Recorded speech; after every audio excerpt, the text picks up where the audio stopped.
Hello friends, I am Apruti. Welcome back to our channel plants space. हमारी viewer का एक question था और मुझे लगा कि काफ़ी व्यूअर्स का ये सवाल होगा तो उनको भी हेल्प मिल जाएगी, तो इस पर वीडियो शेयर करना चाहिए। तो आजकल आप में से काफ़ी लोग गणेश जी अपने घर लाए होंगे और जब उनका विसर्जन किया जाता है तो काफ़ी लोग घर में ही विसर्जन करते हैं, जैसे कि टब में या बाल्टी में।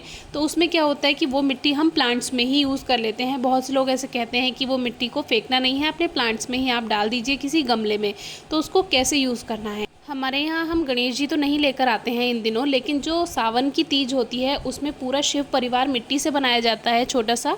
उसमें शिव जी होते हैं, पार्वती जी होती हैं, गणपति जी होते हैं और कार्तिकेय जी होते हैं।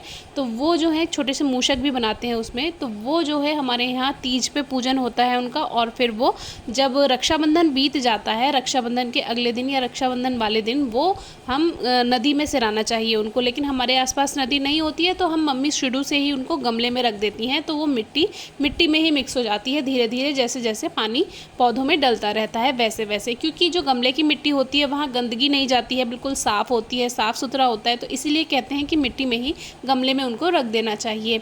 तो ऐसे ही काफ़ी लोग अपने घर में जो गणेश जी होते हैं उनका विसर्जन करते हैं तो टब में या बाल्टी में उनको विसर्जित करते हैं। तो उनको आपको करना क्या है, जैसे आपने विसर्जन कर दिया है उसके बाद उस बकेट को रखा रहने दीजिए। और वो जो मिट्टी है वो ज़्यादातर जो गणपति जी होते हैं वो क्ले से बनाए जाते हैं, यानी चिकनी मिट्टी से। तो जब वो मिट्टी नीचे बैठ जाएगी तो आप क्या करें, जो ऊपर ऊपर का पानी है वो अपने प्लांट्स में दे दीजिए। फिर वो नीचे जो मिट्टी रह गई है उसको कुछ दिन सूखने दीजिए और फिर वापस से उसमें आप थोड़ा सा रेत मिला दीजिए और थोड़ा सा खाद मिलाकर आप अपने पौधों में यूज़ कर सकते हैं। अगर आप डायरेक्ट ही उसको मिट्टी में डाल देंगे, जैसे कि बहुत से लोग डायरेक्ट जैसे विसर्जन कर दिया फिर बाद में वो अपने प्लांट्स में डाल देते हैं सीधे ही ऐसे ही। तो अगर आप ऐसे ही मिट्टी को गमले में डाल देंगे तो वो पूरी एक लेयर बन जाएगी चिकनी मिट्टी की गमले की ऊपरी सतह पर। और जो चिकनी मिट्टी है वो हार्ड होती है, तो इसीलिए वो जो एयर पास होनी चाहिए मिट्टी में वो नहीं हो पाएगी और वो आपके प्लांट्स के लिए अच्छा नहीं है। कमल का जो पौधा होता है वो चिकनी मिट्टी में ग्रोथ करता है बहुत अच्छी, लेकिन जो दूसरे प्लांट्स हैं उनके लिए थोड़ी भुरभुरी मिट्टी होनी चाहिए। भुरभुरी का मतलब ये होता है कि जैसे आप उसको उठाएं तो वो बिखरी बिखरी सी रहनी चाहिए, बिल्कुल ऐसी।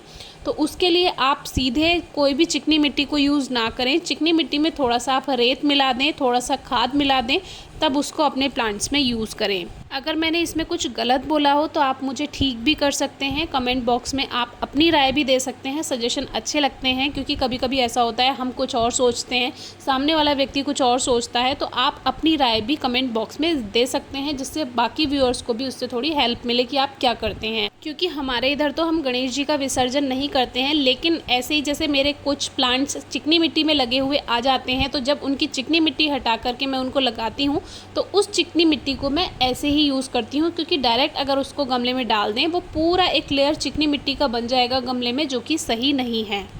तो सेकंड क्वेश्चन उनका ये है कि जो पंचामृत होता है वो पंडित जी ने कहा है कि आप पौधों में उसको डाल दीजिए। तो हमारे यहाँ तो क्या होता है, जो पंचामृत होता है उसका प्रसाद वितरण हो जाता है, वो प्रसाद के रूप में लिया जाता है। लेकिन हो सकता है उनके यहाँ ऐसे ही होता हो। तो अगर आपको कभी पौधों में डालना पड़ जाए, क्योंकि वो चीज़ें हम पौधों में डालने के लिए कहते हैं जो कहीं पैरों में ना आए, यानी कि शुद्ध जगह कहीं चले जाएँ। जैसे कहीं आसपास नदियाँ नहीं होती हैं तो कह देते हैं कि भाई पौधे में रख देना या पौधों में डाल देना। तो उसके लिए आप क्या करें, मान लीजिए उसमें मीठा है थोड़ा, उनका एक क्वेश्चन ये था कि मीठा है, पौधों को नुकसान होगा इससे। तो उसको आप डाइल्यूट कर लीजिए, यानी कि जैसे एक हिस्सा पूरा आप वो लीजिए और 10 हिस्सा उसमें पानी मिला दीजिए, यानी 1/10 का रेशो आपको रखना है उसमें।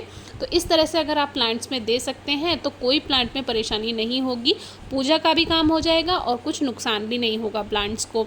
फिर भी अगर आपको कुछ इसमें गलत लग रहा हो, मैंने कुछ गलत कहा हो, तो आप कमेंट बॉक्स में उसको क्लियर कर सकते हैं और अपनी राय भी दे सकते हैं। बाकी सबके यहाँ का पूजा पाठ का तरीका अलग होता है। जो अपार्टमेंट्स वाले होते हैं, फ्लैट्स वाले होते हैं, उनके यहाँ ज़्यादा जगह नहीं होती है तो वो अपने प्लांट्स में ही विसर्जन कर देते हैं।